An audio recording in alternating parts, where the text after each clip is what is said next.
અમદાવાદના નારોલ વિસ્તારમાં પાર્લર ચલાવતી મહિલા પર જીવલેણ હુમલાનો બનાવ બન્યો। આ કેસમાં દાણી લીમડા મજર ઉર્ફે કસાઈ કુરેશી અને આઝાદ શેખ નામના આરોપીઓની ધરપકડ થઈ છે। આરોપીઓએ અગાઉ થયેલી હત્યાનો બદલો લેવા હત્યાના ઈરાદે હુમલો કર્યો।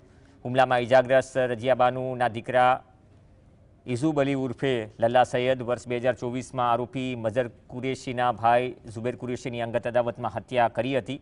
આ ગુનામાં આરોપી પેરોલ પર બહાર આવતા સમાધાન માટે ધમકી આપી રહ્યો હતો। ઉપરાંત ઈજાગ્રસ્ત મહિલા પણ સમાધાન માટે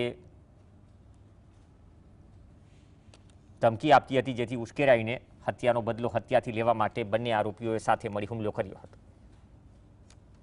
કામના જે ભોગ બનનાર છે તેઓના દીકરા દ્વારા આ કામના જે મુખ્ય આરોપી છે મઝરના ભાઈનું મર્ડર 2024માં કરવામાં આવેલું હતું।